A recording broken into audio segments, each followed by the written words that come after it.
Hi hello, నేను మీ రాబోల్ Bhaskar, high court advocate. భార్యాభర్తల పంచాయతీలు విపరీతంగా పెరుగుతూ ఉన్నాయి. ప్రతి గంటకు ఒక డైవర్స్ పిటిషన్ దేశవ్యాప్తంగా ఫ్యామిలీ కోర్టుల్లో నమోదు కావటం అని జరుగుతూ ఉంది. అయితే భార్యాభర్తల మధ్యన జరిగిన సంఘర్షణ లేదు, సంభాషణ, ఫోన్ రికార్డింగ్స్, వాట్సాప్ రికార్డింగ్స్, లేదు ఒక భర్త భార్య క్రూయల్గా వ్యవహరిస్తున్నప్పుడు తోటి పార్ట్నర్ తీసినటువంటి ఫోన్ సంభాషణని, రికార్డింగ్స్ని మరి సాక్ష్యాలుగా పరిగణించవచ్చా అనేటటువంటిది ఒక చర్చ జరుగుతా.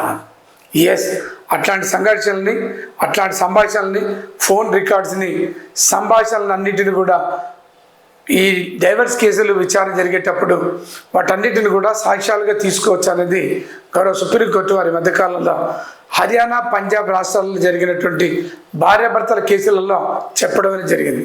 ఇది మీ యొక్క అవగాహన కోసం నేను నోటీసులు పెడతాను.